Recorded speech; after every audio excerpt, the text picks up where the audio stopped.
मुझे ये लगता है कि जब तक इंडियन आर्मी बांग्लादेश को मजा नहीं चखाएगी, इनकी अकल ठिकाने नहीं आने वाली। हम इंडिया पे हमला करने की सोचते हैं। अच्छा, इंडिया पे इंडिया ने भी हमें कोई उंगल दिया? पंजाबी की बात आ गई ना, तंग किया नहीं किया। हमें बांग्लादेश को डराने के लिए म्यांमार के साथ की जरूरत नहीं है। ये आप भी जानते हैं, हम भी जानते हैं। जिस दिन मूड किया 4 कान पे मारेंगे, कान पे मारने की भी जरूरत नहीं, बिजली काट देंगे, काम खत्म, और बॉर्डर सील कर देंगे। 4 दिन के अंदर ये जितने भी है ना, मतलब तूफान मचा रहे हैं, घुटनों के बल आ जाएंगे। मतलब बिल्कुल ही वो इस तरह हो गए जैसे उनके जानी दुश्मन है, जिनसे लेके खाते रहे, उनको इतनी लंबी चौड़ी आंखें दिखाने की जरूरत क्या पड़ गई, जो आपको 1971 से लेके आज तक पार रहा है, से 4 महीने पहले तक। और अभी भी कहीं ना कहीं इंडिया नहीं इनके साथ चाहता कि हम कोई लड़ाई में आए, हम टेबल टॉक पे। अगर इंडिया लड़ाई करना चाह रहा तो कब से इनको रिएक्शन आ जाना था इंडिया का। लेकिन 2 बिलियन से ज्यादा पूरी दुनिया की पॉपुलेशन है इस वक्त दुनिया में, इंक्लूडिंग अमेरिका। उनकी मर्जी के बगैर चिड़िया पर नहीं मार सकती। कि सिर्फ बिजली काटनी है और हमारे यहाँ से जो भी सप्लाई लाइन है वो बंद करनी है। फरक्का बराज की जो गेट्स हैं वो खोल रखे हैं, वो बंद करने हैं, ठीक है। और बहुत सारी जगहों पे ज्यादा पानी आ जाएगा तो छोड़ देंगे, नहीं आएगा तो रोक लेंगे। वो अपने आप वैसे या तो बाढ़ से मर जाएंगे या सूखे से मर जाएंगे। जानते 9 मिलियन लोगों की, और उनकी सुप्रीमेसी की स्ट्रेंथ क्या है? तालीम, तालीम, तालीम, तालीम, तालीम, और इसके अलावा कुछ। जय हिंद दोस्तों, भारत में बांग्लादेश को औकात दिखाने का कार्य अब शुरू हो चुका है और आज के समय सारा भारत एक साथ मिलकर बांग्लादेशियों को उनके कर्मों की सजा देगा।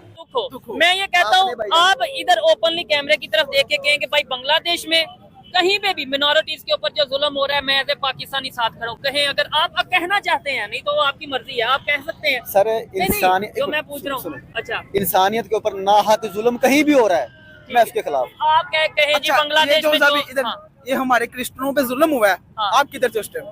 आप अगर आप कह रहे थे ना उस टाइम हम किधर थी यार हमारी? ठीक है, उस टाइम हम सोई हुई थी। अब क्यों आप कह रहे हैं इधर भी हमारा मान क्या जो चीजों की हम क्या हम स्ट्रॉन्ग हो गए? जब हमारे मजहब पे एक मिसाल बात कर, नहीं चले दोनों मोहब्बत की बात करें, मोहब्बत की बात, ठीक है। हम बात क्रिश्चियन मुसलमानों की कर ही नहीं रहे। इसलिए तो मैं स्टार्ट में कह रहा था कि इंसानियत की बात भाईजान है, मुसलमानों की और इस मुल्क की बात हो रही है। इस मेरी आप बात समझे नहीं है, सुने गाइड कर रहा हूँ सर, 2 मिनट बस, ठीक है। ये मुल्क पाकिस्तान है। अच्छा। कलमे के नाम पे बना, हम ये मानते हैं, सारे ही मानते हैं। कलमे के नाम पे बना कि नहीं बना? अच्छा। ला इलाहा इल्लल्लाह मोहम्मद रसूलुल्लाह के नाम पे बना। अच्छा। जब कलमे के नाम पे मुल्क बना तो इसमें अक्सरियत मुसलमानों की है? अच्छा। नहीं है। जब है अक्सरियत मुसलमानों की, तो मेरे कहने का मतलब ये है कि हम सारे मुसलमान सोए हुए हैं। अच्छा। क्यों? हम रोटी पे बिके हुए हैं, हम बेईमानियां भी कर रहे हैं, हम सारा कुछ कर रहे हैं। जो अच्छा, हर बंदा दूसरे के साथ धोखा कर रहा है। मौला अली सरकार का कौल था कि एक वक्त आएगा कि हर इंसान दूसरे का धोखा करेगा। अब दरअसल आज से तकरीबन 1-2 दिन पहले आपने हैदराबाद के भाजपा नेता टी राजा का एक बयान सुना होगा, जिसमें वह आपको यह कहते हुए सुनाई दे रहे होंगे कि अगर मोदी जी 15 मिनट के लिए बॉर्डर खोल देते हैं तो हम 15 मिनट में ही इन बांग्लादेशियों का काम तमाम करके इन बांग्लादेशियों को तड़पा कर इनके कर्मों की सजा देंगे। न्यूज और रिपोर्ट के अनुसार तो यह भी बताया जा रहा है कि हो सकता है कि भारत सरकार भी बहुत ही जल्द बांग्लादेश के खिलाफ कोई बहुत ही खतरनाक एक्शन ले, और अगर भारत सरकार ऐसा करती है तो बांग्लादेश चारों तरफ से बर्बाद हो जाएगा। बांग्लादेश के एक नेता जो कि भारत के समक्ष अपने आप को बहुत ही ज्यादा शक्तिशाली बताने की कोशिश कर रहे थे, और इसीलिए वह अपना बयान देते हैं और अपने बयान में कहते हैं कि भाई भारत के कुछ राज्य जैसे कि बिहार, उड़ीसा, पश्चिम बंगाल और त्रिपुरा को भारत से छीन लेंगे। और जब उनका यह बयान भारत में सुना गया तो पश्चिम बंगाल की मुख्यमंत्री ममता बनर्जी का कहना था कि बांग्लादेश के नेता ये सोचने लगे हैं कि भाई भारत से बिहार, उड़ीसा,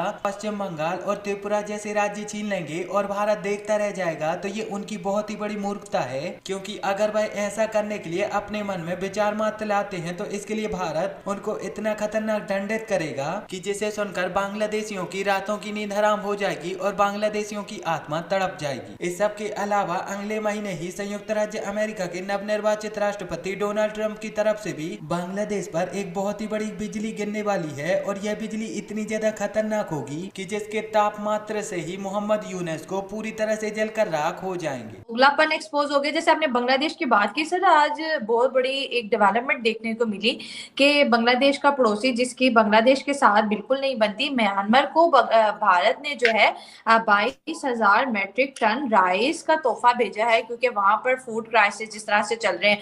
तो मेरे मन में ये सवाल है, हालांकि हम ऑफ टॉपिक जा रहे हैं, कि मैं आपसे डिस्कस करूं कि ये बांग्लादेश को प्रेशराइज करने के लिए म्यांमार की हेल्प की जा रही है या फिर भारत की जो नेबर फर्स्ट पॉलिसीज है उसको देखते हुए म्यांमार को इतने ज्यादा जो है फूड का तोहफा भेजा है, क्योंकि वहां पर आपको पता है जिस तरह खतरनाक कंट्री बन चुका है म्यांमार। तो इस हवाले से भी मैं आपसे थोड़ा सा डिस्कस करना चाहूंगी। एक बात बताइए शाइला जी, सिर्फ एक छोटा सा जवाब बता दीजिए कि अगर हमें किसी को चिढ़ाना होगा तो गेहूं की बोरियां भेजेंगे।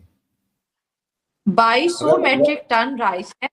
हाँ मैडम, 250 मीट्रिक टन कितना होता है? 2.5 लाख किलो। हाँ, तो उसमें कौन सी बड़ी बात है मैडम? 2.5 लाख किलोग्राम से अनाज से होगा भी क्या? चलो फिर भी भेज दिया, अच्छी बात है। 250 मीट्रिक टन के अंदर 2.5 लाख किलोग्राम अनाज भेज दिया, कुछ लोगों का काम दाम चल जाएगा। लेकिन रियलिटी ये है कि आप वहां जो फूड क्राइसिस है उसको आप बांग्लादेश की जियोपॉलिटिक्स से ना देखें। बांग्लादेश की जियोपॉलिटिक्स अलग है और हमें बांग्लादेश को डराने के लिए म्यांमार के साथ की जरूरत नहीं है। ये आप भी जानते हैं, हम भी जानते हैं। जिस दिन मूड किया 4 कान पे मारेंगे। कान पे मारने की भी जरूरत नहीं, बिजली काट देंगे, काम खत्म, और बॉर्डर सील कर देंगे। 4 दिन के अंदर ये जितने भी है ना, मतलब तूफान मचा रहे हैं, घुटनों के बल आ जाएंगे। कि सिर्फ बिजली काटनी है और हमारे यहाँ से जो भी सप्लाई लाइन्स है वो बंद करनी है। फरक्का बराज की जो गेट्स हैं वो खोल रखे हैं वो बंद करने हैं, ठीक है। और बहुत सारी जगहों पे ज्यादा पानी आ जाएगा तो छोड़ देंगे, नहीं आएगा तो रोक लेंगे। वो अपने आप वैसे या तो बाढ़ से मर जाएंगे या सूखे से मर जाएंगे, जानते हैं कैसे डील करना है। लेकिन मेन बात यह है कि हमें म्यांमार की जरूरत नहीं है बांग्लादेश को हैंडल करने के लिए। हाँ, म्यांमार के अंदर अगर कोई भूखा बच्चा मर रहा है तो वो पूरी इंसानियत के लिए अगर समस्या है तो हम उसको सपोर्ट करते हैं। और इस चीज को मुझे नहीं लगता चाहिए कि हमें, और म्यांमार को अगर खड़ा भी करेंगे तो अनाज दे के थोड़ा ना खड़ा करेंगे मैडम। हम हथियार देंगे, गोला बारूद देंगे, उसकी आर्मी को खड़ा करेंगे, तब जाके होगा ना। और आप कह रहे हैं कि अनाज की बोरियां बेच दी तो उससे कुछ नहीं होता है, उससे सिर्फ लोगों का पेट भरता है। हमने अफगानिस्तान को भी अनाज की बोरियां भेजी हैं। अब वो बंदूकें अमेरिका की लेके आ रहे हैं, हथियार अमेरिका के हैं, हमारे नहीं है।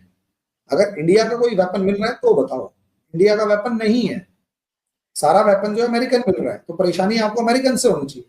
अमेरिकन को तो आप कुछ कहते नहीं है और कैलकुलेट कर रहे होते हैं कि बांग्लादेश के इशू को इसके साथ, ये चीज है जी।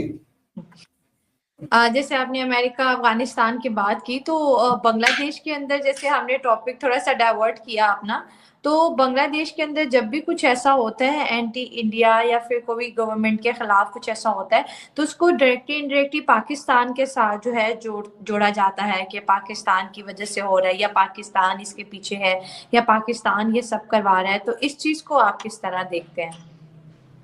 मतलब हमारे बलूचिस्तान में कुछ होता है, हमें पूरा भरोसा है कि ऐसा जो हम कह रहे हैं वो बिल्कुल